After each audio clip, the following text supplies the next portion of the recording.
साथियों नमस्कार। उम्मीद करता हूँ आप अच्छे होंगे, बढ़िया होंगे, मस्त होंगे। साथियों, कुछ नए तरह की वैकेंसी आई है। ये जो है वैज्ञानिक अधिकारी रसायन के पद के लिए आई है। तो जो भी वैकेंसी होती है उसके लिए सबसे पहले अपन क्या देखते हैं कि एलिजिबल है कि नहीं, इसके लिए आयु में एलिजिबल है कि नहीं है, या फिर शैक्षणिक योग्यता में अपन एलिजिबल है या नहीं है इस वैकेंसी को देने के लिए। तो साहब, इसके लिए जो है ये जो वैकेंसी है 6 तारीख को डिक्लेयर हुई है और 23 दिसंबर लास्ट डेट है। ठीक है।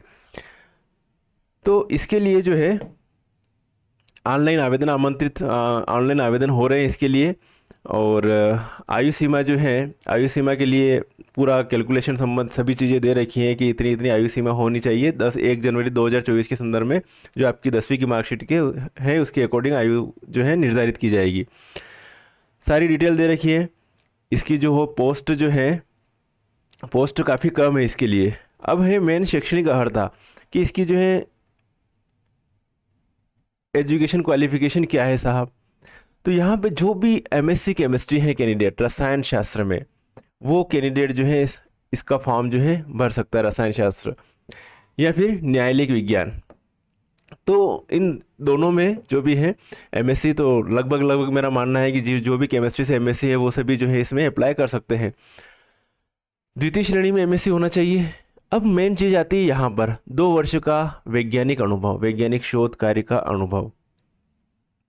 2 वर्ष का वैज्ञानिक शोध कार्य का अनुभव होता क्या है, कई ऐसे इंस्टीट्यूट होते हैं जहाँ पे अस्थायी रूप से रखे जाते हैं, तो वहाँ पर उनका एक्सपीरियंस काउंटेबल होता है। जैसे एल्कोलाइट फैक्ट्री में अस्थायी रूप से रखे जाते हैं, जो भी कंपनियाँ होती हैं गवर्नमेंट कंपनियाँ, वहाँ पर भी अस्थायी रूप से रखे जाते हैं। तो वहाँ का एक तो वो अनुभव काम में आ जाएगा।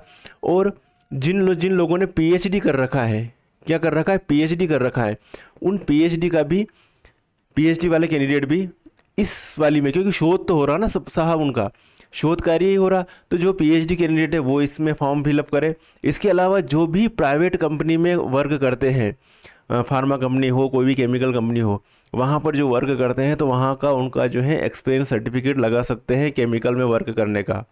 शोध कार्य का ये नहीं बिल्कुल कि आपने कितने पेपर पब्लिश कर रखे हैं या पूरा अलग तरीके से। मेरा ये मानना है, क्योंकि पिछली कुछ वैकेंसियाँ निकली थी और कुछ साथी मेरे जो लगे थे एल्कोलाइट फैक्ट्री में, अफीम फैक्ट्री में वैकेंसी निकली थी, उसमें कहाँ का भी जो एक्सपीरियंस था वो काउंटेबल कर लिया था, चाहे प्राइवेट कंपनी का हो, इप्का हो, सिप्ला हो, केडिला हो, रेनबेक्सी हो, जो भी कंपनियां होती हैं जहाँ पे एमएससी करने के बाद अधिकतर कैंडिडेट चले जाते हैं काम करने के लिए। कोई प्रोडक्शन में करता है, कोई क्यूसी में, कोई क्यूए में, कोई आरएनडी में वर्क करते रहते हैं। तो वो कैंडिडेट भी इस एग्ज़ाम को दे सकते हैं। हो सकता है बाद में जो सिचुएशन बने जो बने, लेकिन जो कैंडिडेट तैयारी कर रहे हैं कंटिन्यूसली, तो वो ये ना देखे कि साहब जो है हमारा नुकसान हो जाएगा। फीस नॉमिनल फीस है, ज़्यादा फीस इतना नहीं है कि एकदम से जो है नुकसान हो जाएगा, इसमें अप्लाई कर लेंगे तो फिर एग्ज़ाम देने जाना है, एग्ज़ाम में क्वालिफाई होंगे, जो भी इंटरव्यू होगा वहाँ तक सारी चीज़ें क्लियर हो जाएगी कि जो आपने जो सर्टिफिकेट लगाया, एक्सपीरियंस सर्टिफिकेट, वो काउंटेबल है या नहीं है। ओके। जो अपन केमिस्ट्री की तैयारी करते हैं, जैसे पीजीडी कर रहे हो आप, असिस्टेंट प्रोफेसर की कर रहे हो, जो भी तैयारी कर रहे हो इससे रिलेटेड सब्जेक्ट की, तो सब्जेक्ट ही पूछा जाएगा इसमें, और थोड़ा रिसर्च के बारे में पूछा जाएगा। तो ये चीज़ें हैं, तो तैयारी तो कर ही रहे, तो एग्ज़ाम देने में क्या हर्ज है। ओके। दूसरी अगली कंडीशन है रोजगार पंजीयन होना चाहिए। तो आउट ऑफ स्टेट के लिए कोई ज़रूरी नहीं है, एमपी के जो भी है कैंडिडेट उनके लिए रोजगार पंजीयन की व्यवस्था करवा सकते हैं, वैसे कोई दिक्कत नहीं है। और जो गवर्नमेंट जॉब में है उनके लिए उसका अनापत्ति प्रमाण पत्र, नॉन ऑब्जेक्शन सर्टिफिकेट, एनओसी, जो डिपार्टमेंट की, वो ज़रूरत लगेगी। तो ये है साहब। और वैकेंसी काफ़ी कम है, इसको डिटेल में आप पढ़ लीजिएगा। सिर्फ मेरा वीडियो बनाने का उद्देश्य था कि आपको जो है आप तक जानकारी पहुंच जाएगी। एमपीपीएससी के थ्रू एक वैकेंसी निकली है, वो उसको आपको फिलअप करना है, डरना नहीं है। थोड़ा जो भी एक्सपीरियंस हो उसके हिसाब से आप जो है इस वैकेंसी को फिलअप कर सकते हो। होता क्या है, इस वैकेंसियों में कैंडिडेट ये सोचते हैं, मेरी बात सुनना बहुत ध्यान से, कैंडिडेट ये सोचते हैं कि यार वैकेंसी बहुत कम है और इतनी कम वैकेंसी में हमारा सिलेक्शन होगा या नहीं होगा। सबसे बड़ा ऑब्जेक्शन, मतलब प्रश्न चिन्ह यहाँ लग जाता है कि क्या होगा साहब। बहुत कम अप्लाई करते हैं ऐसी वैकेंसी में, डर रहता है कि क्या होगा क्या नहीं, अलग टाइप की वैकेंसी है। ऐसी वैकेंसी बहुत सालों में निकलती है। तो एक मेरा दोस्त है, उसका क्या हुआ था कि वो ओपीएम फैक्ट्री में भी एक पोस्ट, अच्छी पोस्ट ही है, केमिस्ट्री की पोस्ट पर है, गवर्नमेंट में है। तो उसने जब अप्लाई किया था ना, तो जैसे ये एसटी की वैकेंसी कितनी है, 6-7 वैकेंसी, तो वो एसटी कैटेगरी में आता था। तो कोई अप्लाई करने वाला नहीं मिला, अकेला गया एग्जाम देने, अकेले ने इंटरव्यू दे दिया। जो अनुभव था, जबकि वो निचली पोस्ट पे था, टीजी सेकंड, टीजी फर्स्ट, जो भी पोस्ट पे था, उसका एक्सपीरियंस भी काउंटेबल कर लिया और उसकी जो है अपर पोस्ट पे चला गया, साइंटिफिक पोस्ट पे चला गया।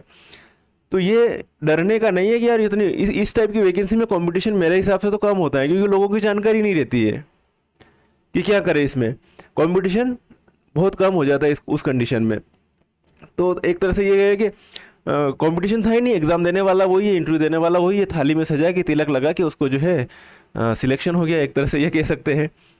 और जब इंटरव्यू हुआ तो इंटरव्यू में क्या करें भैया, एक ही है, आपको लेना ही है, पोस्ट ये दिख रही है हमको, आराम से मज़े से कुछ बातचीतें चलती रहती, कैसे क्या हो, कैसे कौन सी कंपनी में हो, कैसे क्या करते हो काम काज, इस तरीके से चर्चा होती रही। ज़्यादा कोई टिपिकल इंटरव्यू नहीं हुआ था उसका। तो मेरी बात को आप समझ गए होंगे। तो इस टाइप की जो वैकेंसी है वो ज़रूर अप्लाई करें, जिन जिनके पास अगर थोड़ा बहुत भी एक्सपीरियंस है किसी कंपनी का है। देखा जाएगा बाद में, जब आउट करेंगे तब देखा जाएगा। लेकिन अगर आउट नहीं किया गया, आपका एक्सपीरियंस जो काउंटेबल मान लिया, तो लाइफ बन जाएगी, बहुत अच्छी ग्रेड पे है इसमें। ओके, तो आप जो है साथियों इस वैकेंसी को डिटेल में पढ़िएगा। मैंने खुद ने जो है अभी पूरा तो है डिटेल में इसका अध्ययन नहीं किया, बस मैंने ये देखा एमबीबीएस की साइट पर वैकेंसी आई है, तो आपको जो है अवगत करा दें। और ये थोड़ा आपके लिए ये चीज़ थोड़ी क्लियर नहीं हो पा रही होगी, तो इसके लिए थोड़ा क्लियर करने के लिए मैंने ये वीडियो बनाया। तो जिनके पास एक्सपीरियंस हो वो ज़रूर अप्लाई करें, देखा जाएगा बाद में, जो होगा जो देखा जाएगा। एग्ज़ाम देने में क्या हर्ज है, आप तैयारी तो कर ही रहे हो सब्जेक्ट की, तो एक पेपर ये भी देने चले जाना, एक इंटरव्यू अगर सक्सेस हो गए तो इंटरव्यू देने ये भी चले जाना।